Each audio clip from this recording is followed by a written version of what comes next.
Oke, kali ini saya akan menjelaskan tentang prinsip kerja transformator.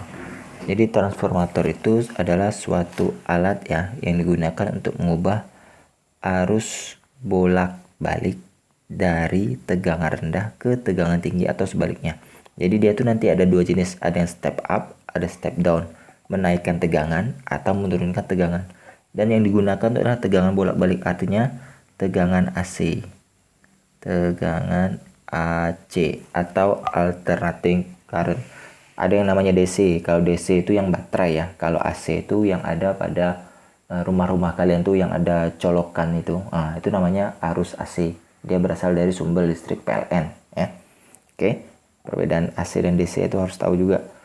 Kemudian dia memiliki dua buah lilitan. Ada yang namanya lilitan primer dan sekunder. Lilitan primer itu yang dihubungkan dengan sumber tegangannya. Ini sumber tegangan, ini AC ini. Mengapa dia gambarnya ini seperti apa ya? Gelombang. Gelombang itu karena AC ini merupakan arus bolak-balik. Dia berubah. Dan AC ini tidak memperhatikan kutub plus dan negatif. Artinya apa? Artinya kalau kalian mencolokkan colokan listrik di rumah kalian tuh kan ada dua batang itu kan, colokan alat listrik kalian itu, kalian bolak-balik pun kiri kanan itu listriknya tetap bisa mengalir. Beda dengan baterai DC. Jadi kutub plus dan kutub negatif itu harus sesuai. Kalian masukkan ke dalam jam tapi baterainya terbalik, maka jam dinding kalian atau jam yang menggunakan baterai itu tidak berfungsi ya. Itu maksudnya harus bolak-balik itu. Kemudian lilitan sekunder. Lilitan sekunder itu lilitan keluaran. Nah, di sini S. Nah, di tengah-tengah lilitan, ini lilitannya ini terbuat dari tembaga biasanya ya. Kemudian di tengahnya itu ada namanya inti besi lunak. Nah, selanjutnya keterangan di sini NP jumlah lilitan primer, NS jumlah lilitan sekunder, VP tegangan primer, dan VS tegangan sekunder. Ini tegangan masuk ya. Ini yang keluar. Nah, input output. Nah, selanjutnya bagaimana prinsip kerjanya? Jadi gini. Prinsip kerjanya itu adalah kumparan primer transformator dihubungkan dengan sumber tegangan AC ya, harus AC. Ingat, harus AC bukan DC. Sehingga besar dan arus listrik yang mengalir melalui kumparan primer berubah-ubah. Karena dia kan berupa gelombang yang naik turun gitu ya. Jadi dia berubah-ubah.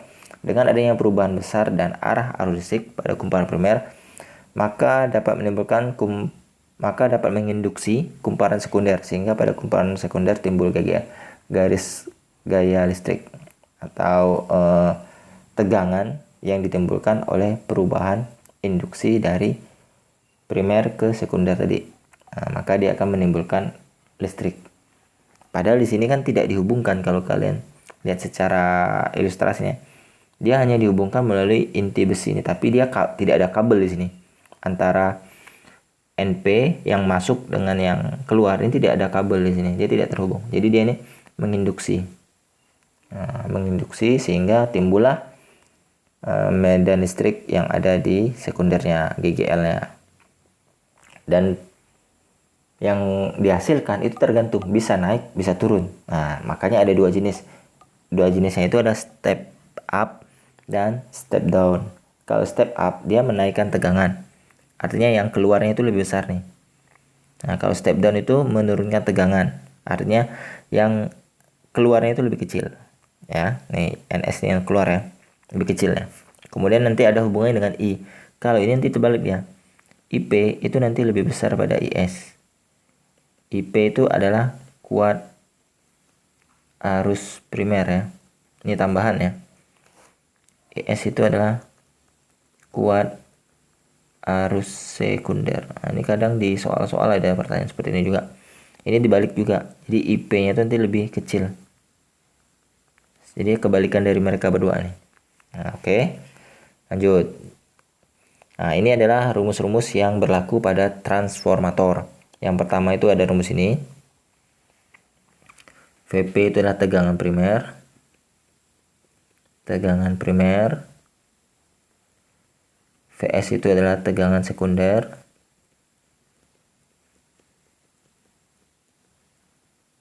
Ini satuannya volt, ini juga satuannya volt. Dan ini untuk transformasi ideal atau trafo yang kehilangan energinya menjadi energi kalau dapat diabaikan, atau efisiensinya itu 100%.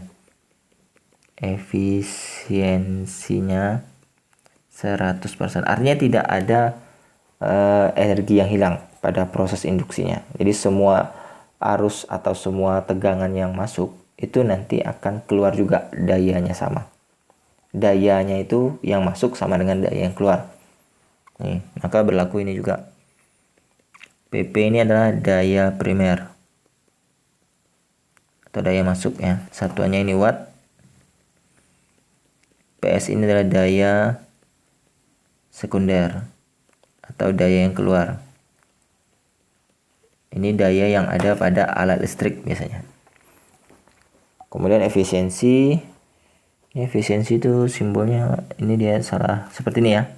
Dia kayak huruf N tapi dia berekor. IP itu tadi arus primer ya. IS itu arus sekunder nih. Sini saya sudah jelaskan. Satuannya ampere, ini juga satuannya ampere. Nah, kemudian untuk trafo tidak ideal, artinya efisiensinya itu kurang dari 100% nih. Efisiensi trafo kurang dari 100%. Maka P primer itu pasti lebih besar daripada P sekunder. Jadi daya yang masuk itu pasti lebih besar daripada daya yang keluar. Ilustrasinya seperti ini. Ketika kalian mengendarai kendaraan bermotor itu kan, bensin atau pertalite sekarang ya, atau pertamax yang kalian gunakan itu tidak seluruhnya diubah menjadi energi. Ada yang terbuang. Yang terbuang itu berupa asap.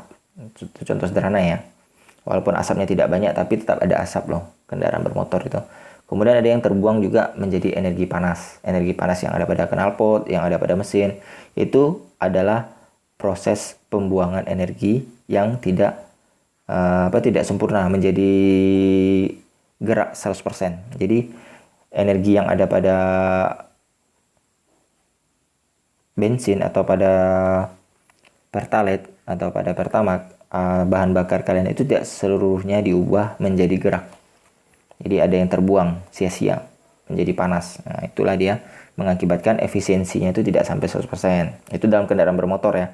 Ini dalam keadaan trafo juga kurang lebih sama.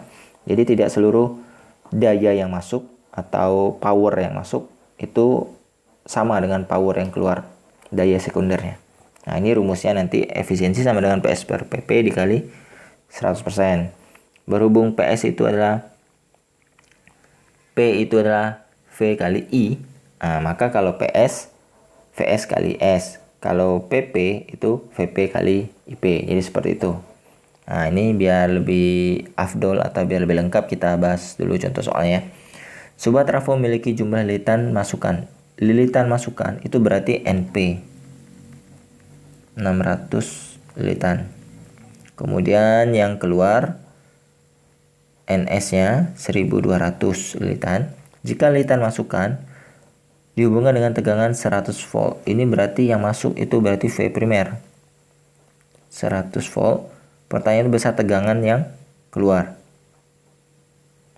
Tegangan yang keluar itu berarti VS-nya berapa? Nah, ini kita bisa gunakan rumus VS per VP sama dengan NS per NP. Jadi intinya itu kalau V-nya di atas, kalau S-nya di atas, maka NS yang di sini juga yang di atas. P-nya di bawah, maka PN-nya itu juga di bawah. NP-nya juga harus di bawah ya. Jadi dia selaras. Jadi nanti VS per 100 sama dengan 1200 per 600. Nah, ini bisa coret.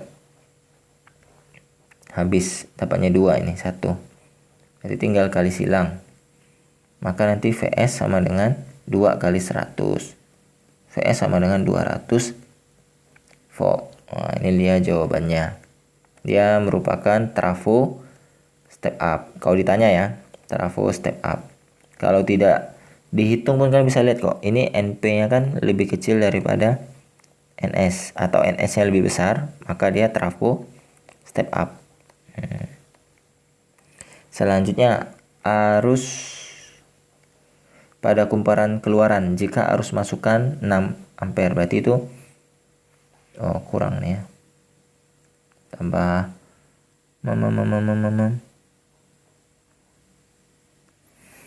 Oke, arus pada kumparan keluaran berapa jika yang masuknya itu 6 ampere ya. IP-nya 6 ampere.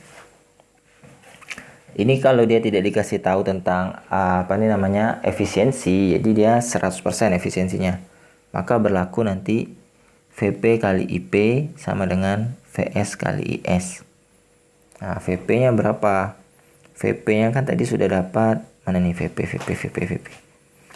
VP-nya 100 dan itu 200 ya. Ini 100 kalikan 6 sama dengan 200 dikalikan IS-nya tidak tahu. Berarti nanti 600 sama dengan 200 IS. Maka dibagi 600 bagi 200 sama dengan IS. Jadi IS-nya sama dengan 3 ya. Mana nih? Oh, banyak halamannya. IS-nya itu sama dengan 3 ya. 3 ampere. Nah, ini dia jawabannya.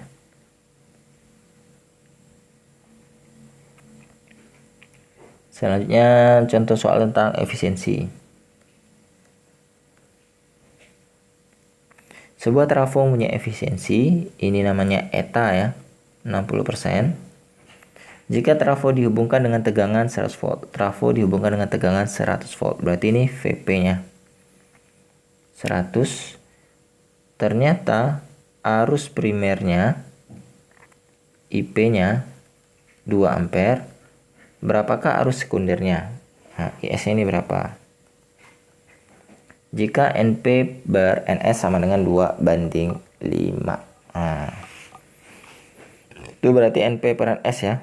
NP per NS sama dengan 2:5. Cara nulisnya seperti ini saja. Kalian cari dulu berapa VS-nya. Dari NP per NS itu sama dengan VP per VS. Ingat, P di atas maka ini juga P di atas. S di bawah maka S juga di bawah. Jadi rumusnya itu fleksibel saja nih. Kayak yang ini. Ini kan saya balik. VS di atas, NS di atas. VP di bawah maka NP di bawah. Ini saya balik. Yang di atas sekarang P-nya bukan S-nya. Ini 2/5 sama dengan 100 dibagi dengan VS. Ini kali silang. 2 kali VS sama dengan 5 kali 100. Berarti VS sama dengan 500 bagi 2 ya. Nanti dibagi. VS-nya sama dengan 250 volt. Ini belum selesai. Karena yang ditanya itu berapa nilai IS-nya. Baru pakai rumus efisiensi. Efisiensi sama dengan VS dikali IS per VP dikalikan IP dikali 100%. Berarti kan tadi 60% sama dengan VS-nya tadi dapatnya 250 ya. 250 kok tidak salah. Ya, 250. Kemudian IP-nya tadi 2. Ini 100. Ini 100, ini 2. Ini 100%. Nah, ada. Oke, sekarang tinggal coret saja yang tidak perlu. Ini 10 coret dengan ini. Ya, dibagi 5. Ini dapatnya 5, ini dapatnya 2. Kemudian persen yang ini coret dengan persen yang ini. 100 coret dengan ini 6. Berarti nanti jadinya 6 sama dengan 5 IS dikalikan 10 dibagi 2. Nah, ini boleh dicoret lagi nih. Ini coret, dapatnya 5. Oh, ini masih ada 2 ya. Sorry. Masih ada 2. 2 kali 2 berarti ya. 2 kali 2. Tunggu saya lihat. Kalau enggak teliti susah. Nah, ini tinggal kali silang. Berarti 6 dikalikan 2 sama dengan berapa nih? Sama dengan 25 IS. Berarti kan 12 sama dengan 25 IS. Berarti IS-nya sama dengan 12 bagi 25 ampere. Ini kalau mau diubah dalam bentuk pecahan, nanti dapatnya ini 0,48. Tinggal kalian bagi ya. Bagi secara manual. Jadi seperti itu penjelasan materi tentang transformator. Ini emang banyak juga nih rumus-rumusnya. Jadi supaya kalian tidak bingung lagi, bisa diulang-ulang ya pembahasan soal ini. Jadi kalian akan banyak tahu bagaimana cara mengerjakan soal-soal berikutnya. Oke, sampai berjumpa di video-video berikutnya. Dadah.